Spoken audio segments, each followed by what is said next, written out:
Two guys in their early 50s with one dream, to achieve middle-aged sporting glory. This is the Missing Links Golf Show.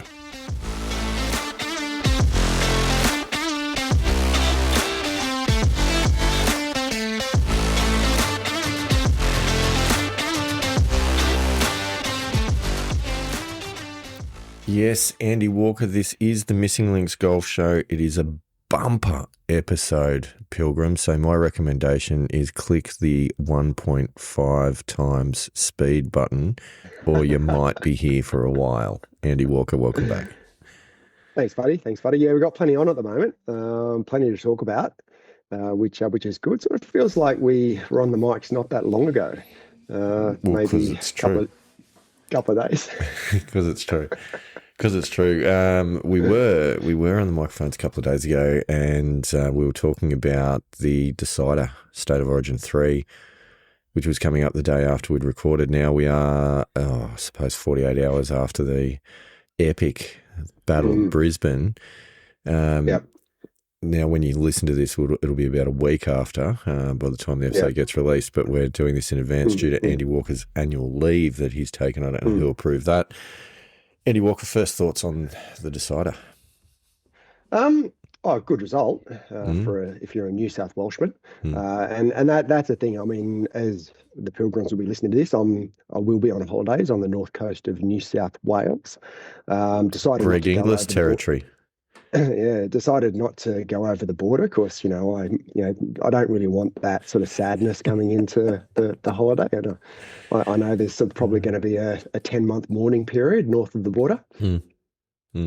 So great result, much better performance, I have to say, from New South Wales, especially, we talked about Nathan Cleary and him not really being able to put his sort of stamp on Origin.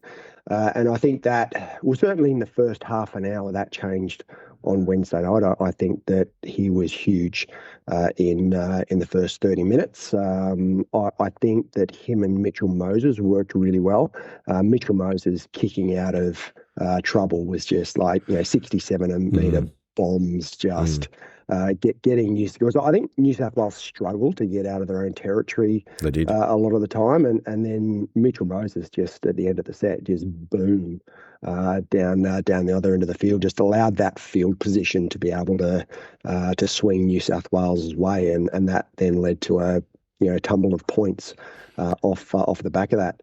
I think for me. And I know that there was commentary at the end of the game how dominant New South Wales was, but I think that there were still vulnerabilities there through the middle of the game. I think Queensland showed that they were coming back, but they just made too many errors. If you look at the stats from game 2 to game 3, completion rate, I think for Queensland in game 2 was 95%, was about sort of 70% in game 3. Handling errors, I think there was only like 7 handling errors in the whole match for Queensland in game 2, as they had like 14 or 15 in game 3. So it was a very different Queensland side to game 2, but they still, I feel as though they still showed a lot of danger in attack at different times, and for whatever reason, New South Wales started letting the kick chasers, the bombs drop on the ground rather than trying to catch them, and that almost led to a try. Obviously, the disallowed try. Yep. So those things I think just showed some weaknesses there in New South Wales, but fortunately. We got past it and managed to finish the game off quite well. And was it 30-12? Wasn't it? The ending scoreline was. It was, and they declined to take the kick at the end, so it could have been 32-12 anyway if they chose to. But who could be bothered at that point in time? Your thoughts? You touched on a couple of interesting points. The first one was the difficulties with New South Wales getting out of their own end, certainly early on, and Mitchell Moses with his long kicking game was absolutely instrumental. And I think that I'm happy to eat my words on this one. I think for the first time, both Cleary and Moses found their position in the team, with Moses taking on the long kicking and Cleary taking on the shorter attacking kicking. And I thought that was actually a really good mix, because they did struggle to get out of their own end, and I think Payne Haas ordinarily you would see him as a bit more of a battering ram, getting some good yardage out of your own 20. Incidentally, young Mr. Hinks has given him the nickname of Ian, which you might think, hang on a minute, what does that mean? Well, use that as his middle name, and it's Payne Ian Haas, and and it's some quality work right there. Oh dear, Andy Walker's gone. We've got him early. Oh wow! Yep. I'll pay that. That's got me. We love you, Payne, or Joaquim, I think, as he decided to change his name to last year. Didn't really stick. Anyway, I do think that they found some good balance with the kicking game. I'm still not sold on both Cleary and Moses gelling in attack, and I think probably there's a little bit of work to do there on figuring that out. But I absolutely thought that that the kicking game was good. No doubt, in the first 30, you're right, that absolutely looked the most likely. I think defensively they really muscled up in this game, which they didn't do in game two. You could see that there was a siege mentality within the Blues, which is usually Queensland territory, but for the first time, they'd been favourites pretty much every series since about 2005, but Queensland love to claim that they're underdogs. But I think on this one, after the game two performance, even they had to admit that they couldn't claim that they were underdogs in a decider at Lang Park. But the Blues really took that on. I think Queensland struggled with favouritism. I think the expectation was that they were going to run out and steamroll over the top of them. And when they got hit by a bit of New South Wales passion in the first 30 minutes, I'm not sure that they really knew quite how to respond. To your point, though, that they came back at you, I think the saying is you've always got to beat Queensland at least twice in any game to win a State of Origin game, and that rang true. Definitely letting bombs bounce is a dangerous game with a pointy ball. The Selwyn Cobbo try as well, which the ball pinballed around and could have gone anywhere but happened to bounce for him. Conveniently forgotten by Queenslanders, that piece of fortune. And I think the other thing, the talking point out of the game, is the most powerful fingernail in rugby league belongs to Jack Bostock. And, if a guy's pinky fingernail can cost you a game, then questions need to be asked about the other 89 minutes. Okay. So do you feel as though we've got to touch on the ball? I really don't know. I mean, none of the angles that were shown definitively show it one way or the other. It was close, obviously. Also at the same time, excuse me, at the same time, I'm a bit sick to death of the bunker overanalyzing all of these things in collisions, because even when you go up for a clean take, there's quite often a little bit of bobbling around that they can find a knock on from nowhere. So, I mean, I don't know, at the end of the day, I don't think it makes any difference to the result anyway. It gives people a good opportunity to complain. But also, I think we've said this plenty of times before, over the years, how many decisions have gone the way of Queensland. And every time that happens, they're the first to say, suck it up, cockroaches, that's Origin. So you know what? Shoes now on the other foot. And I think it's fair and pretty clear to say Queensland don't get Origin after that performance. It's a big call, but look, I'm prepared to back that. Joey Johns has a very similar viewpoint to yourself in that he thinks that if you have the bunker, you should be ruling on not on slow-mo, on real-time vision. And if it looks like a try, it should be given a try. But apparently there was corner post footage allegedly. And allegedly. No one said that, but that's what came out at the time. Freddie Fittler said that during the telecast, but I mean, Freddie, may not be maybe an unbiased. Interestingly, witness. the NRL did come out the day after yesterday and say that they feel as though they got it wrong, and on the weight of evidence, they believe that Jack Bostock did actually touch it, although that's opposite to the bunker, and the bunker couldn't find enough evidence to overrule the on-field decision. But I think the critical part of this debate happened in the sheds in the dressing room, the New South Wales dressing room after the game, in that Jack Bostock was actually asked by a reporter whether he touched it or not, and he said, no, ref got it right, I didn't touch it. And for me, he's a very, great, upstanding young New South Welshman, and if he says he didn't touch it, then for me, he didn't touch it. According to the ref, he didn't touch it. I mean, ball got put down, try got awarded, game's over, move on with your life. The only thing I've got to say that I enjoyed more than seeing the Blues win was seeing Cameron Smith, not the golfer, but the other one. Then we dropped that post on our Facebook page, but seeing Cameron Smith get on and just whinge his backside off, like it was next level. And after seeing him as the second referee out on the field for 10 years of Origin, it just gave me so much joy. So much joy to see that come around. It was great. And look, obviously, old habits die hard, and that's exactly what he was doing. He was trying to do exactly the same thing. Just the face on it, though. Like, seriously. It was exactly the same thing as what he was doing with the ref. He looked like his dog had died or something. Like, it was this.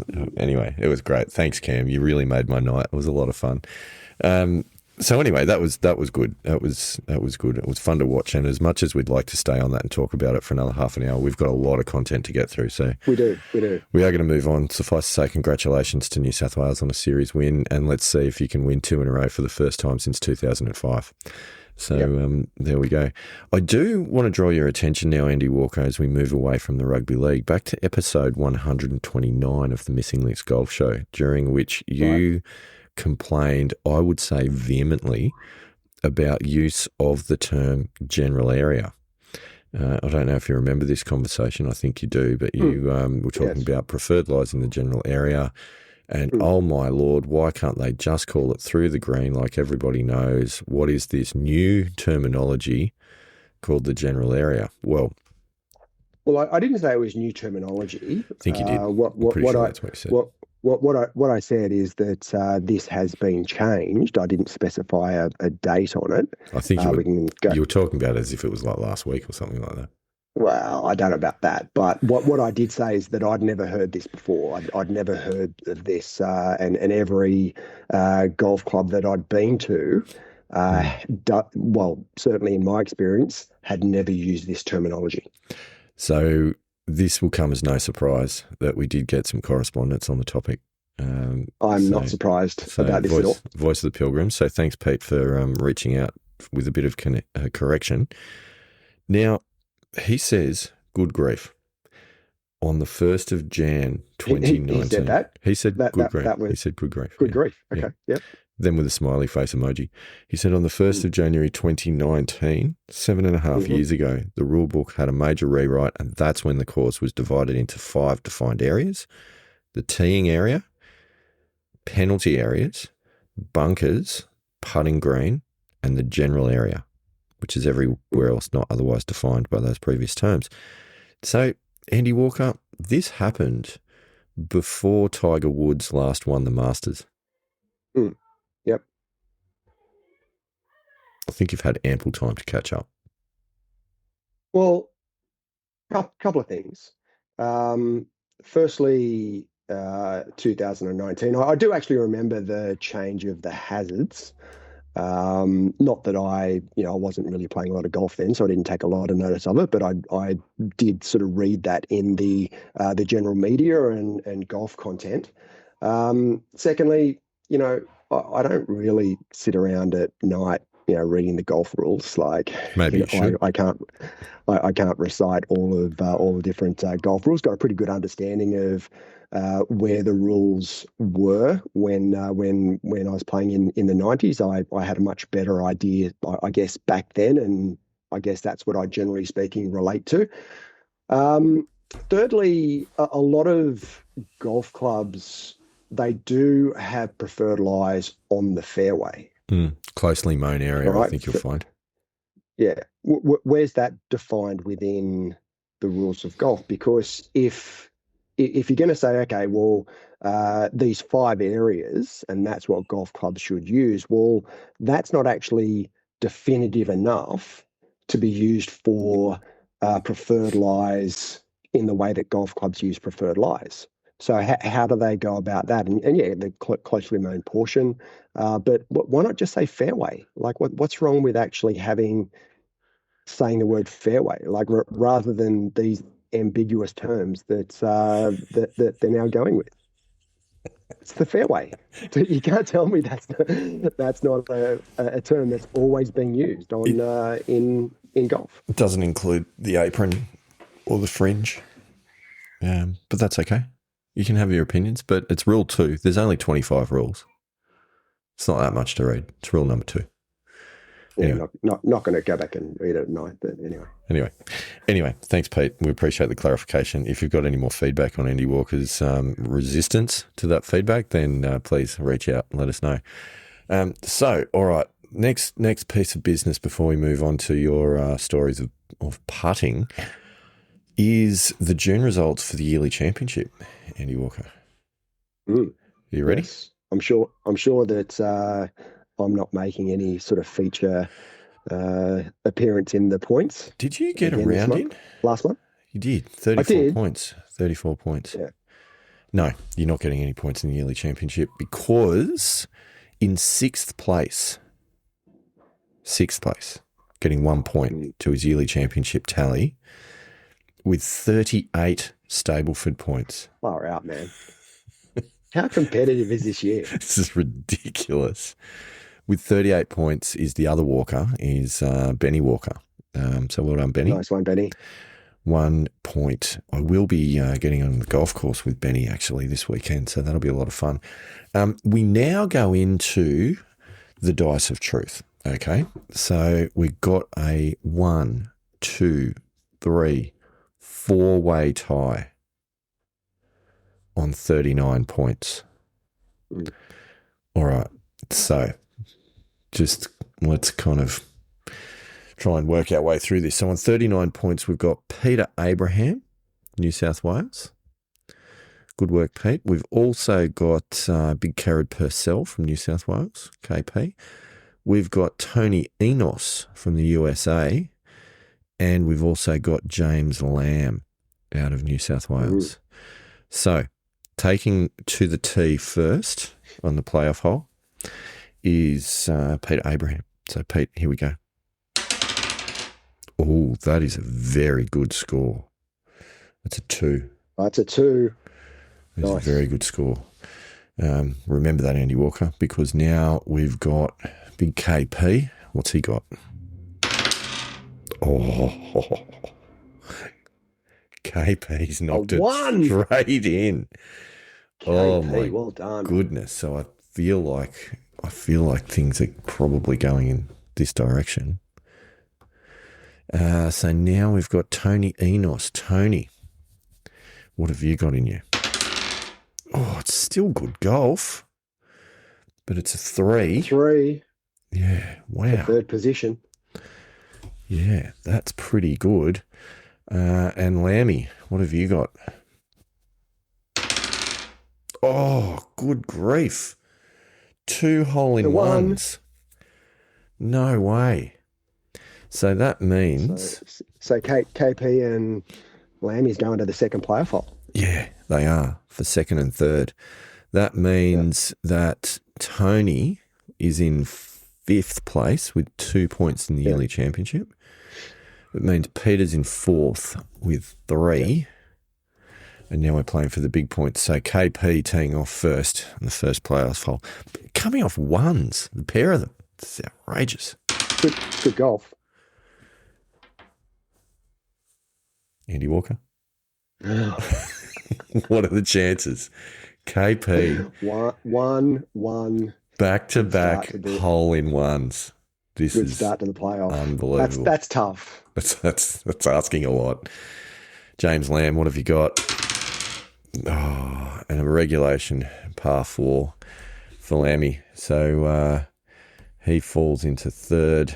Wow, that was a playoff and a half with 5. I mean, look, let's be honest. If you go into a playoff and That's you shoot aggressive. 1-1, like chances are you're You're gonna going to go win okay. most playoffs. Yeah. You're going to go okay. Now, I'm just going to put this out there and say that Big Kerrod has not been a fan of the Dice of Truth, because you might remember the first few months he lost playoffs based on Yeah. this. Yeah.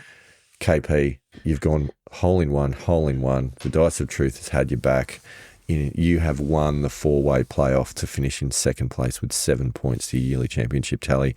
If that doesn't Nice. turn your view around of the Dice of Truth, I personally don't know what will.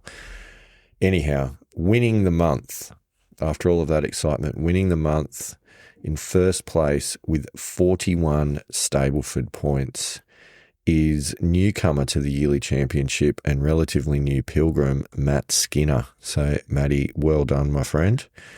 Nice. Maiden victory. That's outstanding work. How many points did Matty have? 41. 41. 41. Wow. Okay. It's a good round of Nice. golf. I think Yeah. I think it might have been off the stick in the mid to late 70s, something along those lines.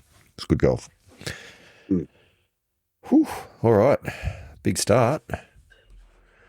Big start. There's a lot going on there. So, introductory section of the show done in 21 minutes. Nice work, Andy Excellent. Walker. Let's get on to the. We've done well. I think we've crammed a lot into that 20 minutes. So, I hope you enjoyed that, Pilgrims. But strap yourselves in. We're going to listen to a little bit of a story from Andy Walker. And, of course, after that, we're going to rock out with a brand new Golf Rock epic at the end of the show to close it out. So I hope you've been enjoying our Golf Rock explorations, new genre. It's been pretty popular. I think the 19th hole Prophet did extremely well last week. We've had a lot of good feedback on that one. Nice. It was pretty amusing. It was pretty good. I enjoyed it. This week, a little bit of a different feel, but that's okay. We'll get to that. Andy Walker, take it away. What's been going on in your life, my friend? Okay. Well, I mean, continuing on with the pilgrimage. Golfing pilgrimage, as a matter of The fact. golfing pilgrimage. Yeah. So the pilgrims would know that in recent times I've sort of been on this improvement journey, and I did talk a little bit about going and getting a lesson from a short game, specifically sort of chipping and putting around the green. Very exciting. So I'll start sort of talking about that, and then I've actually had a follow-up coaching session on putting, where we went through the putt lab, the Sand Putt Lab data, which was really interesting. So I'll go through that in the second part of it. But so I was doing a little bit of research about coaching options. I've looked at a lot of online coaches, and I'm not convinced about the whole sort of online coaching forum and engagement. It's just, you take a video of your swing, you send it online through a golf app, and you get analysis back. But there's no, it's not there's ideal, no relationship. But if it's all you got, it's all you got. I mean, yeah, I understand that. It's better than nothing. Yeah, it's better than nothing. But I'm a bit old school. Really? That I like a face-to-face one-on-one session with someone, and that's not just in golf, that's in quite a lot of areas of life. So in doing some research as to what's available sort of around sort of Central Coast, Newcastle, I didn't really want to go back to Sydney. I came across a website up at Charlestown Golf Club and saw that Andrew Dote was giving coaching lessons up there. And if I'm sure most of the pilgrims will remember Andrew Dote from his golf playing days. He played on the European Tour and what's now the DP World Tour. Had a couple of wins. Had a couple of wins in Australia as well. Quality So player. very, very good golfer.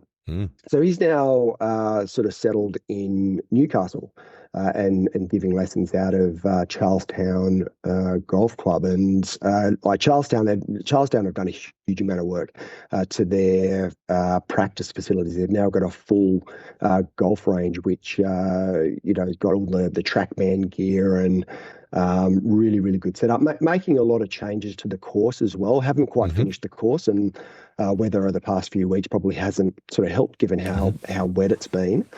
But it looks like it's going to be a really good golfing facility. I haven't played Charlestown, but certainly when they finish, I'm going to sort of go up and have a game. So anyway, on the website, there's I saw Andrew was giving golf lessons, and I had a bit of a read as to what his options were. So he gives sort of full sort of lessons, adult lessons, junior lessons, playing lessons, but he's got what's called his Friday fix, right? And this is a group session, so maximum 4 participants, and it's for an hour. So it's on a Friday. Does a couple of them sort of a 10 a.m. and a 2 p.m. session every fortnight, and he's got a couple of different sort of focuses. So he's got a sort of a bunker, what he calls escape every bunker. He's got a wedge distance control, a short game scoring, a stop slicing your driver. He's now put in a stop hooking your driver, which was one of the recommendations that I made to him. Excellent. And hole more putts. So Nice. so each session focuses on one particular topic. And Did you? when Sorry I was sorry to jump in, but like that's quite a list. Yep. Did you see the Queensland State of Origin team on the bunker session by any chance? No, surprisingly, I didn't. Okay. But yeah, little bit of a tangent there. But Yeah. So anyway, no. back to your story. So anyway, the one that was coming up sort of in the week that I was looking was the short game scoring session, and I've actually never had a short game coaching lesson before. No, So I thought, here we go. that Like explains this a lot. is probably Yeah. Okay. this is probably something that I'm pretty interested in. So I just want to go and sort of try, see what he's like, and see what the lessons are like. And so I went there Friday. I was around the middle of June. Was really impressed with the format. Really impressed with his coaching style and how he engages. Me personally, there are a couple of sort of keys that I took away. Firstly, he talks about opening up your shoulders to be able to get your chest in front of the ball, and so that's a really big sort of fundamental part of chipping and pitching, to be able to get your chest in front of the ball, because if you're behind the ball, that leads to a lot of fat shots, but B, sculling the ball through the green. So, really important to get that sort of upper body in front of the ball. Interestingly, he did say that sort of from a feet perspective, not as important, because you see a lot of the guys on the PGA Tour these days have very square feet True. their target line. And he said, yep, that's fine. It's more so your upper body and getting your chest in front of the ball. And he said even Phil Mickelson, when he used to play those really like massive sort of unbelievable flop shots, he would have his chest in front of the ball, right? So very, very sort of important part of it. And the last part was making sure the club path is outside the line of the ball. So, because again, he said sort of bringing it back on the inside, just absolutely sort of kills any sort of consistency from a strike perspective on chipping and pitching. I can tell you from experience that is true. Yes, yeah. So we did a few practice, we did a few drills, which was really good. Like it's just some of the putting circles at various distances to try and sort of control that your distance and your landing spot.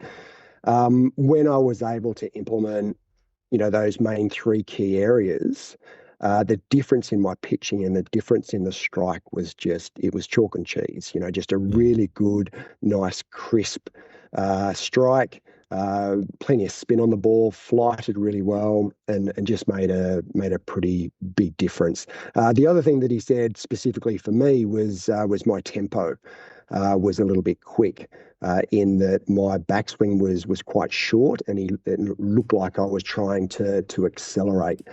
And I had a bit of a chat about the Tour Tempo app and how Yeah, and I was working on sort of that, that 1 to 2 backswing to follow through tempo. And what he said, he'd like to see, that tempo just even out a little bit, and just not to have that the really short, sharp backswing and trying to accelerate through the ball. So that was sort of the quite an interesting little sort of pickup that he had. That was one of the things that I was trying to work on. That is an interesting point, because there is a lot made out of this, sort of ratio backswing to through swing. But at the same time, then you also hear commentators talking about some of the guys with really good short games on the PGA Tour or the DP World Tour, and quite often we'll be saying things like it's a really languid swing, or a really even tempoed swing, and some of those sorts of compliments that they give. So yeah, maybe it's not all about the 2-to-1. Yeah. So I have to say I haven't been putting sort of that much time into my short game, just because it's a really busy time of year from a work perspective. But what it has done in the last sort of comp round I had with the 34 points at Coenda, I had a really good short game round. Felt pretty confident over the ball, just implementing some of these techniques and some of these sort of keys. So I'm really looking forward to actually putting some time into those things. And I believe is that this will sort of be a little bit of a game changer when it comes to sort of short game and consistency around the short game. Cool. So then after that session, and I was pretty happy with the session. I booked into the putting session, which was 2 weeks later. But then I gave it a little bit of thought in the days afterwards, and I started looking at his full 1 hour one-on-one sessions, and it wasn't that much more. So I just went, you know what, I really need to do some work on the putting. So I cancelled out of the Friday fix and booked into a full putting lesson with him, used and a Sam Putt Lab session. So good. I know you've been through that process down at the Club Champion facility down in Alexandria, and I know that was a really good experience for yourself. So I just wanted to. I know what I feel when I putt and with the Ping B90, but I wanted to back that up with data. And I had inquired with Club Champion to see if they did data on broomsticks, and they don't. So that's why I'd never been down to that facility. But I was really happy to see that Andrew and the guys at Charlestown actually have the same facility, and they do broomsticks. So it was a pretty easy choice for me to make that decision to go ahead with the Sam Putt Lab session. So I went up there, and with the session, we compared. Now they didn't have a broomstick lab putter, so we used a Lab DF3 standard length putter as the comparison, and I was putting cross-handed because when back 30 years ago when I was using a short putter, I putted cross-handed. And we just did a comparison with the Ping B90 versus the Lab the Lab DF3, and the stats were really, really interesting and really telling, and actually backed up a lot of the stuff that I was feeling. That's quite interesting. Yes. So we putted. I putted 5 balls with each putter. And I'll go through the results. So the Ping B90, I'll go through first. So overall, just the summary, and this is sort of they allocate a percentage to each section. So with the Ping B90, what the 3 sections are: tendency, timing, and consistency. Then they give an overall performance. So tendency was 58.2%. Timing 83.1%, consistency 45.1%. So the overall performance was 57.9%, which it's not categorized as red. It's categorized in the sort of orange yellow section. That the timing was green, which is great. So that's above 75%. but the consistency is the one that really is letting me down on a summary basis. So if we look at the face aim with the B90, on average, I'm 1.6 degrees open at impact. Sorry, not at impact, at setup. At address, yeah. Does that result in closing at impact? Well, we'll get. So out of the 5 strokes that I made, at address it was 1.32 degrees open, 0.99 degrees open, 1.5 degrees open, 4.81 degrees open, and then 0.73 degree closed. Consistency is amazing. Right? So consistency was 12%.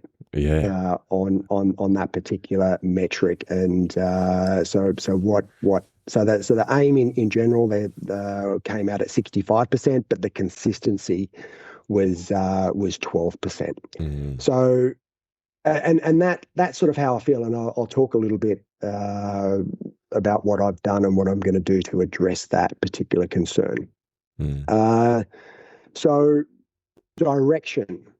And this is direction at impact. So on average, 1.8 degree open. So we've gone from 1.6 degree open at address to 1.8 degree open. Is this your face? Impact. Is this your face? Face, yeah, face open. It's interesting because you usually, like a lot of people, the tendency will be whatever it is that's set up, the brain will register that and will compensate for it at impact, and usually goes the other way. Like, for example, my stats, I was slightly closed at setup and as a result slightly open at impact. Yeah. So over the 5 putts at impact, I was 2.8 degrees open, 1.69 degrees open, 3.01 degrees open, 1.59 degrees open, and 0.13 degrees open, which overall it ranked me as 23% and consistency of 34%. So it's basically face control. The face at impact is just all over the shop. Because it's all over the shop at setup as well. And that's how I feel. Interestingly though, path at impact on average is 0.2 degrees left. It rated that at 93% and a consistency of 85%. Okay. So if I go through the 5... You're slicing your putts a little bit then. Yeah, so if I go through the individual putts, sort of face path is 0.09 degrees closed, 0.995 degrees, sorry, I should say left, 0.9 degree left, 0.95 degrees right, 0.65 degrees left, 0.55 degrees left, 0.79 degrees left. So pretty consistent, apart from the second putt, pretty consistently my face at path at impact is left. All right, so effectively my path at impact is going left with an open club face. Slicing. Yeah, so that's exactly what I'm doing. So impact spot is a little bit towards the heel, so on average 5 millimeters towards the heel. Now this again, if you look at the 5 strokes, it was 8.69 millimeters towards the heel, 6.35 millimeters towards the heel, 2.93 millimeters towards the toe, 3.9 millimeters to the heel, 9.05 millimeters to the heel. So that's ranked me at 56% and a consistency of 19%. It's not amazing. It's not amazing. So that was really interesting as well. And again, I'll tell you how I'm addressing that moving forward. Just to pause for a sec, right? Like, so this is with your existing putter, with your. This is the Ping 90, yeah. The B90, yeah. The B90, the broomstick, which you have gone to. You've put up, as you've just taken us through, some pretty dirty numbers. Mm. with the stick that you've gone to because everything else that you'd used before that was worse? In terms of short putters, I'm talking. Okay, so as I've talked about before, in that period, sort of the later part of the 90s, I got the yips. Mm. Okay, so short putters just no, did not work at all. All right, so it doesn't matter, and I've talked about this before. You know, I know what your beliefs are, but in a lab practice environment is one thing. When you get up in the golf course, it's a completely different objective, especially in competition when you're under the gun. So I know exactly what you're going to say, and I'm going to stop you because we have had this discussion. I don't know how many times on the show, and Pilgrims. So the short putter is irrelevant. Okay, Yeah. so that's where we are. Wow. So put in my place, Pilgrims. Put in my place. So launch is an interesting one.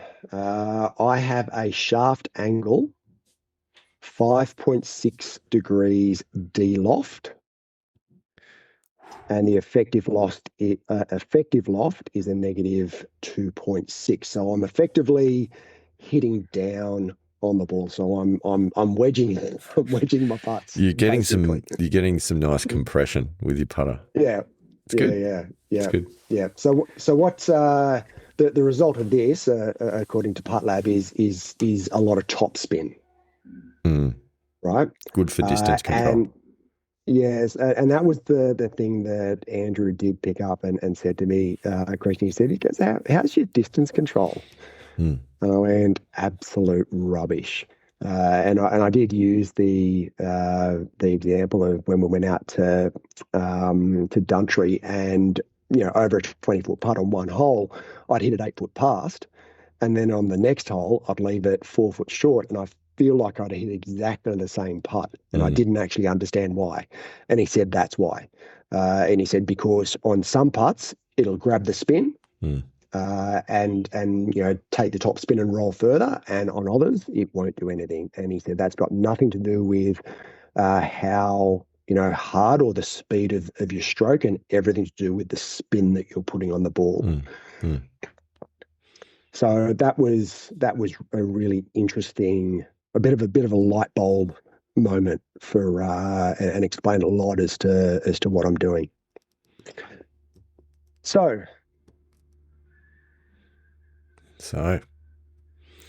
where does that leave us? I mean, I know it's one of those things you kind of feel tempted quite often that you want to drag the hands through the stroke because it feels like, you get a little bit more control over the putting stroke, but the mechanics of it is that the ball needs launch, skid, and roll to actually, perform properly for that.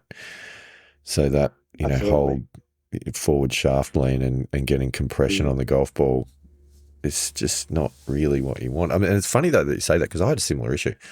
My issue came from having my top hand is my dominant hand, so I was kind of dragging the handle through the putting stroke, and for the life of me, I could not make that work any differently. So I ended up getting about 4 degrees of loft or something crazy on the putter when that got built for me to deal with it. It's made the world of difference though, because my lag putting now is so much better than what it used to be.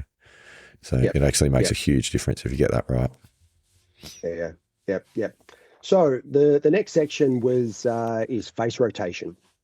Now I'm starting on average 1.8 degrees. Sorry, the face at impact is 1.8 degrees open, starting from 1.6 at address.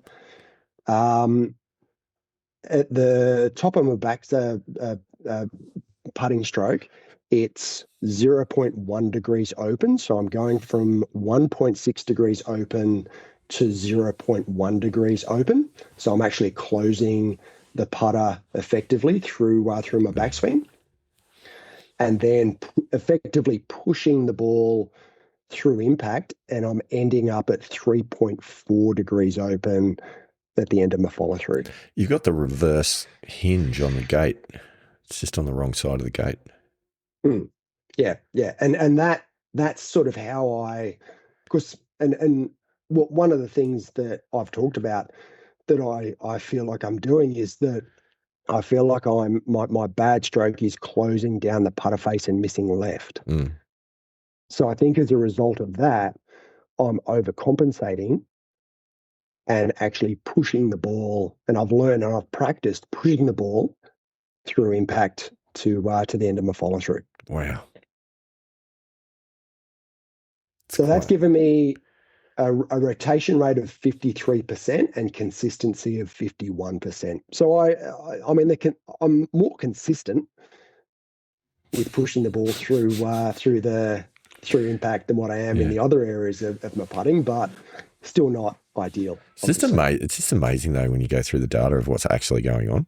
You know, like that's extraordinary because the normal rotation obviously is you open more in the backswing and then you close the gate and close the face through impact, and doing quite the opposite. It'd be difficult to see that with the naked eye as well if you're standing there watching. Yep.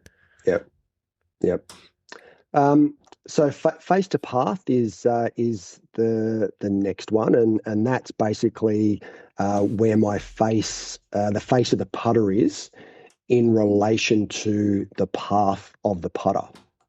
Now we know that my general path with the putter is to the left, and my general face path is to open it up more.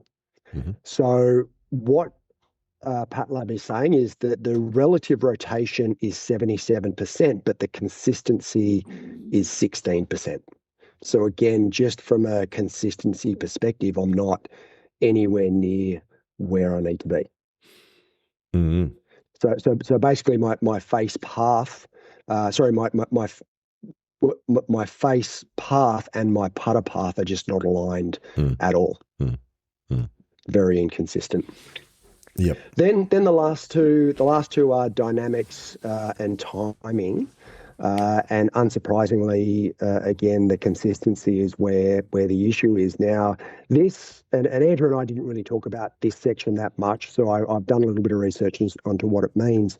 And what it is the acceleration that you have throughout your putting stroke and where your acceleration is in relation to impact. And what the data shows is that I do actually accelerate into impact, which is good, but shortly after impact, I start decelerating. And I've looked at a set of data from the PGA Tour, and they keep accelerating till well after impact, whereas I start to decelerate. The other issue is the acceleration rate is very inconsistent as well. So the speed consistency of the acceleration is 35%, and then the rhythm consistency is 15%. So overall, data not particularly positive. It's not amazing. No, it's not at all. So then we'll move across to the lab putter. Now this is the short lab putter, putting cross-handed. So the summary, tendency 72%, timing 79%, consistency 73.7%, and overall performance 74.8%. So much better numbers, especially when it comes to, and the consistency is the one that really is much better with the lab than what it is with the B90. With my face aim, interestingly, the face aim at address, I'm 0.9 degrees closed with the lab. So I was 1.6 degrees open with the B90. I'm 0.9 degrees closed with the lab. So the complete opposite. Now that may be just the fact that one's using a completely different setup to the others, and but being cross-handed and being that my left hand is lower than my right hand, that also squares my shoulders up a bit more. So that's probably got a fair bit to do with it. There's a lot of variables in this. Yeah. Yeah. So I won't go through the five individual putts, but so what it's saying is from an aim perspective, it's given me 81%, but the consistency is 57%. So again, still not overly consistent with my aim at address. With direction, so this is at impact, face at impact, has a 86% consistency. Sorry, 86% for the face at impact and 93% consistency. So on average, I was 0.3 degrees closed. Mm. So again, it's set up at address was 0.9 degrees closed, and then at impact is 0.3 degrees closed. So I'm again opening the club slightly. Yeah, it's not too bad though. It's still slightly close, but it's getting closer to zero. Yeah, yeah. So the path at impact is 0.3 degrees right. Right. Okay. So again, the opposite. It's a draw. You're hitting a draw swing. Ping, yeah, opposite of the ping B90. Yeah. So the ping B90, I was 0.2 degrees left. And with the lab short putter, I was 0.3 degrees right. So that's given me a 92% score for path and a 73% for consistency. That's pretty good. Impact spot, all towards the toe and 6.1 millimeters towards the toe. So again, complete opposite of the B90. So that's given me a score of 57% for spot and 83% consistency. So they were basically all out on the toe. Mm. So I thought that was very, very different to the B90. With the launch at impact, the shaft angle was a 6.6 degrees D-loft. More than the so it was actually more. Yeah. Which basically, and we talked about this, and as you would know, my trigger, and this is all throughout my golf swing, my trigger is a forward press. And I have a forward press with my putting, and that's de-lofting the club face to a point where it's putting a lot of topspin on the ball, which means that then that's impacting my distance control. So I found that to be really interesting, is that I'm de-lofting the putter so much because of the trigger, and then there are ways to mitigate that where I can still have a forward press, obviously putting the ball further forward in my stance and also having my hands behind the ball when I start so that my forward press doesn't de-loft. The trouble with that, like, yes, you can do that, but ball movement, moving it further forward, that's going to also change your path at impact. Correct. And probably your face to path relationship at impact as well. Mm-hmm. So that introduces a few more variables too. Yeah, but given with the broomstick, my face to path is left anyway.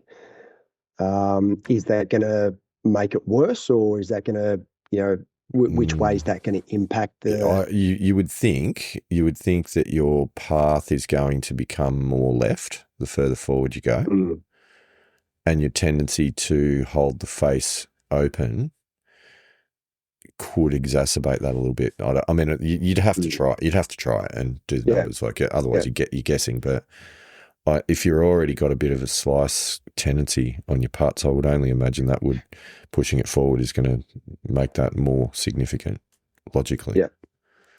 Yeah. All right. So next page is the face rotation.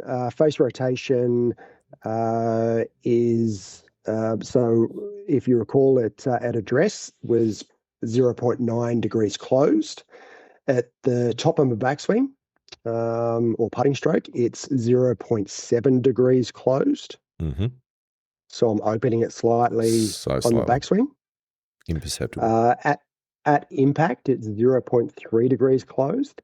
And at the end of the stroke, it's 2 degrees open. So exactly the same tendency is that I'm going from a closed position in my backstroke to a open position through impact and then at the end of my stroke. Yeah, it's really interesting. It's unusual.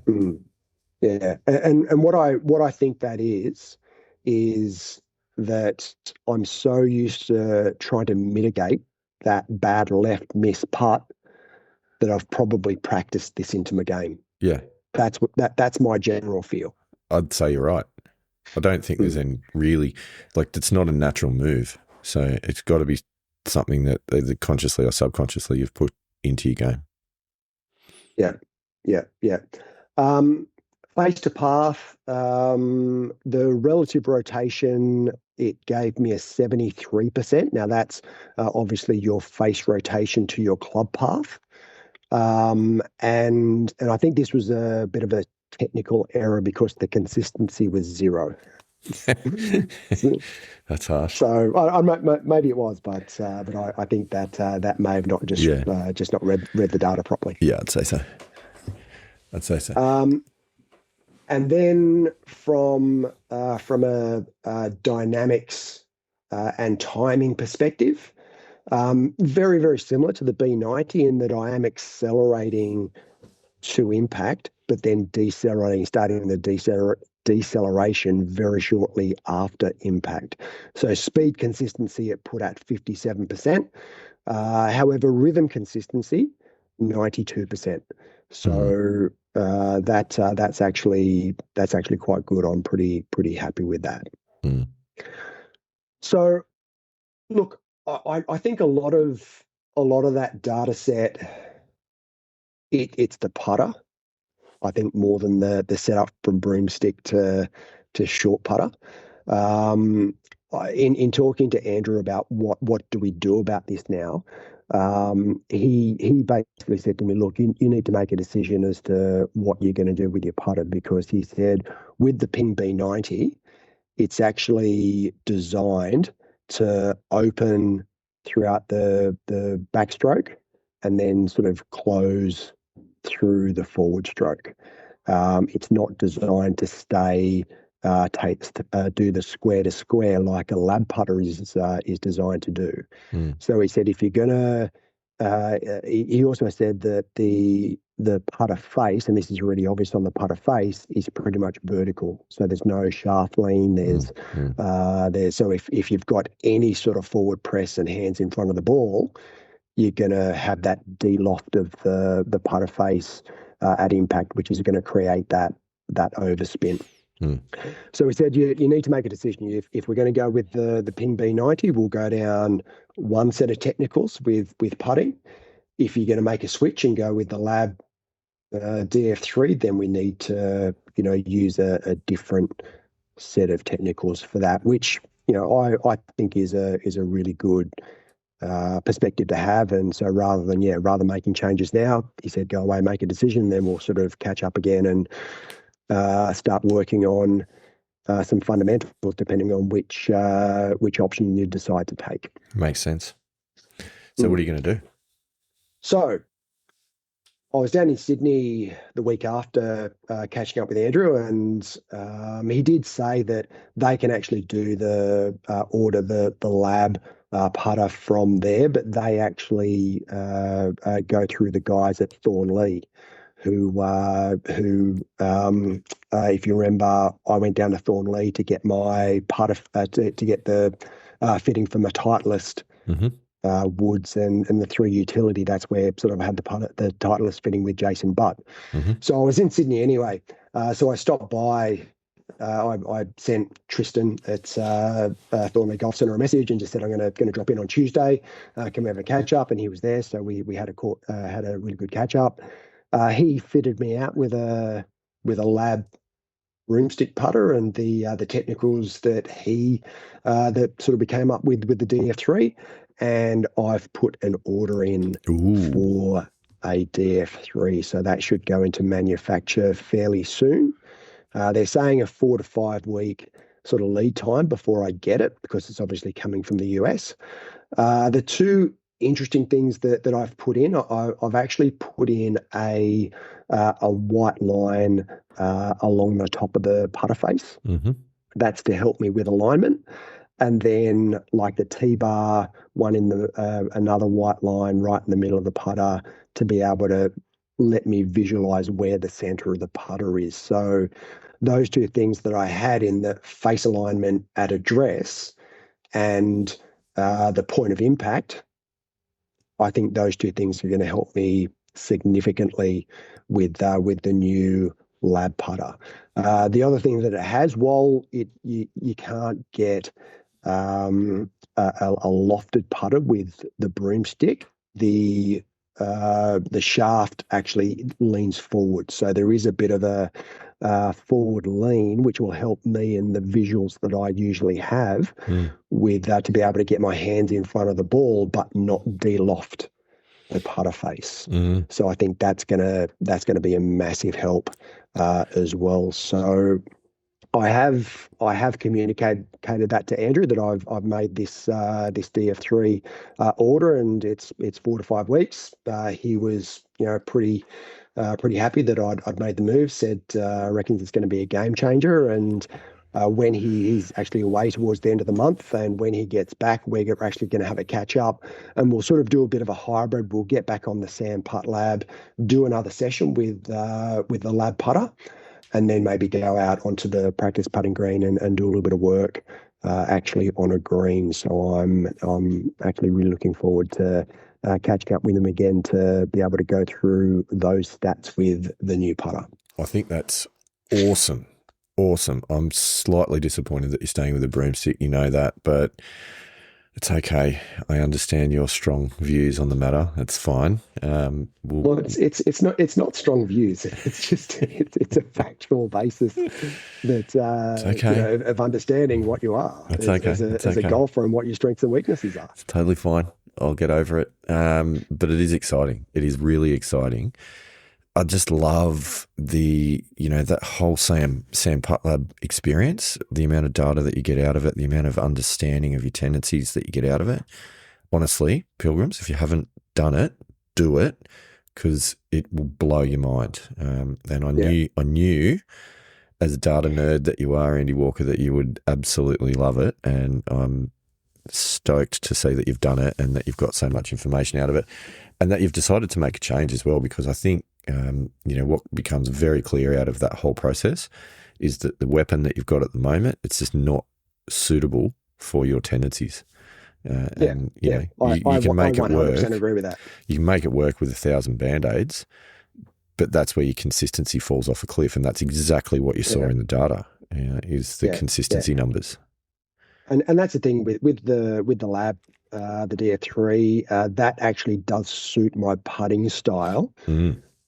Significantly more than what the ping does. I would have to make significant changes to my setup and my stroke with that. And don't get me wrong, I'm still going to have to make a few changes even with the lab, but I would have to, and it would take a significant amount of time to be able to do. So the whole swing changes that I'm making with my full swing, I would basically have to do the same thing with my putting as well. And I just don't have the time the inclination, to be honest with you, to make those sorts of changes. I'm already going through that process to some extent, even though I've pulled back a little bit on it with my full swing. I don't need it with my putting. No, and honestly, there's no guarantee that there's a light at the end of the tunnel that A, you're going to be able to do it and do it consistently, and B, that it's going to stand up under pressure anyway. So, use what you got, tailor your equipment to your own tendencies, clean up the messiness around the edges. That's definitely the right course of action, particularly with someone that, is relatively time poor and you've only got so many hours in the week that you can apply to practice. So I think it's 100% the right way forward. Yeah, and going through that the fitting process at Thornley with the lab and just feeling how the lab is weighted. It's got a lot more weight in the head. It's got a lighter shaft, but a lot more weight in the head than what the ping does. It just feels so much better.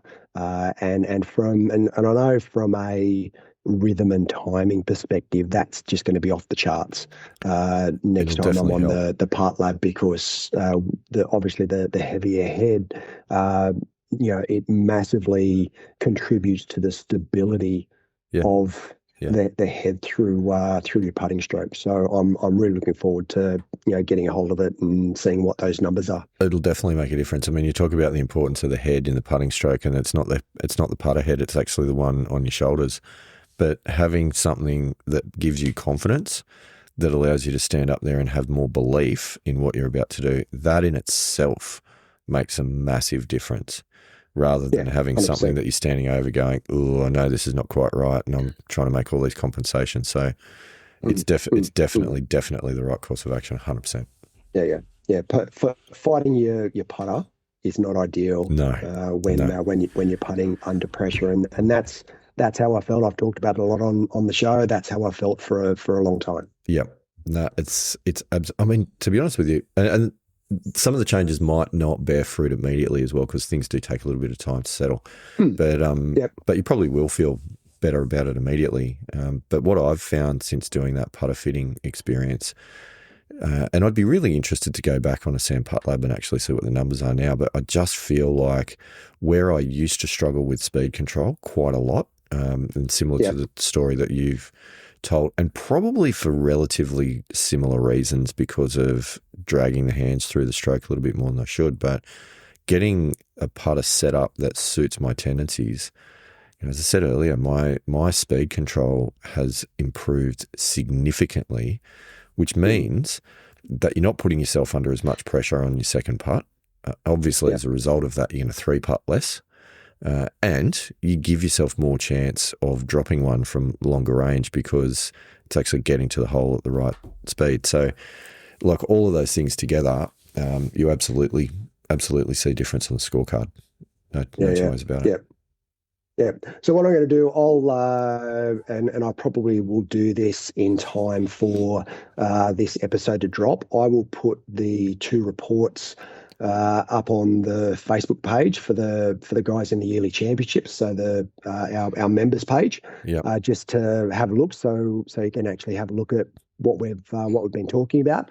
The other thing that I'm going to put up is a link to a story about Tiger Woods. Yeah, that was cool. Stats. That was cool. When in 2007, when he was at his best. Yeah. And just have a look. And one of the most amazing things that I saw in those stats was his face rotation. Yeah, it was off the chart. The face rotation, it was off the chart. So just a bit of a spoiler, his face rotation was at the top of his backswing is 7.8 degrees open.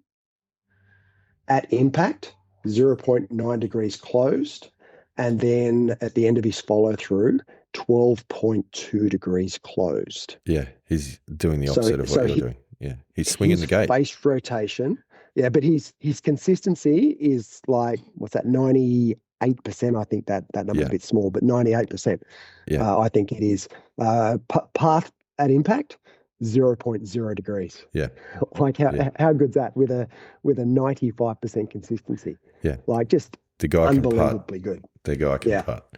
Yeah, that's why he's got 15 majors. Yeah. So I'll put a link to that up with the post about the reports as well. So awesome. Have a bit of a look at that and just do some comparisons to how awesome Tiger Woods was at his peak and how poor I am at the I mean, your numbers are almost interchangeable, you and Tiger.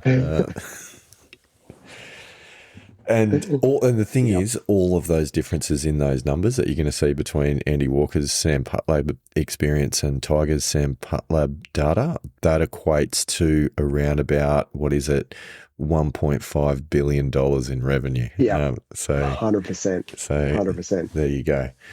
Amazing. Well, that's an awesome story, Andy Walker, and it is a story with a happy ending. I can't wait to see the new lab putter in your hands and in action. Yeah. Because it's all should be end of July, I'm hoping. It is all yet another step on the golfing pilgrimage that we are on. It is. Which is exciting. Wow. All right. Well, Pilgrims, that was a bumper discussion. Andy Walker, is there anything else that we need to cover before we wrap up another week's Missing Links Golf Show? Well, I mean, given at this time next week, when the Pilgrims are listening to this, I'll be on the holidays. There'll really be one thing that I'll be doing and have top of mind.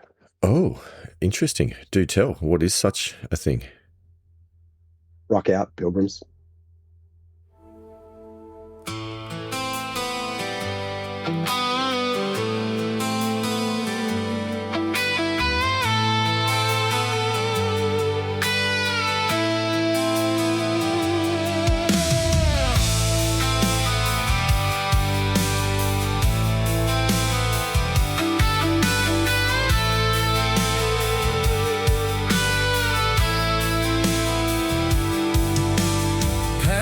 Clubs at dawn, like a refuge for the soul.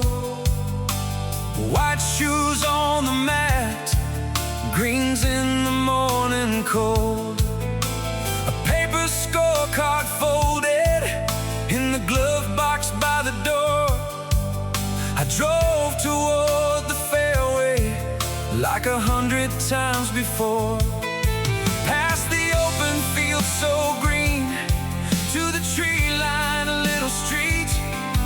Every round I ever lost kept rolling through my mind. Take me down that fairway road, take me where the quiet grows.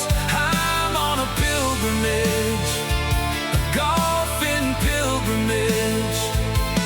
One more tee and I'll know what the old brass bell might show. I'm on a pilgrimage, a golfing pilgrimage.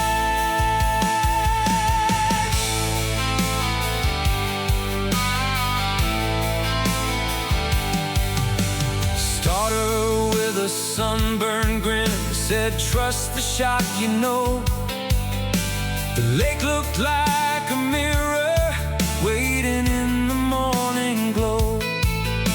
I missed the first one ugly, laughed it off and shook the dust. Then I found my breathing in the divots and the rough. Past the bunkers and wind, past the flags that lean.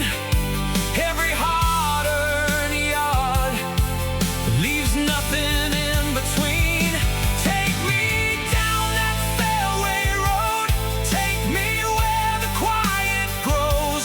I'm on a pilgrimage, a golfing pilgrimage.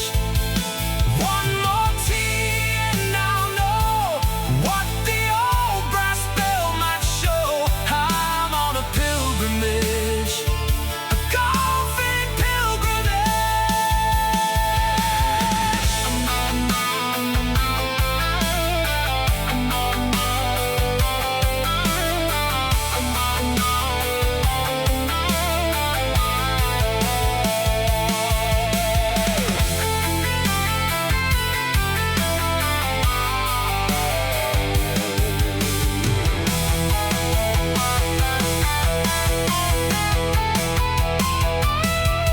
By the 18th green, I had made peace with my game. Sun on my collar, no one left to blame. I bowed to the pin like a place on sacred ground, and something in the silence showed me what I lost and found. Take me down that fairway road, take me where the quiet grows. I'm on a pilgrimage, a golfing pilgrimage. One more tee and I'll know what the old brass bell might show. I'm on a pilgrimage, a golfing pilgrimage.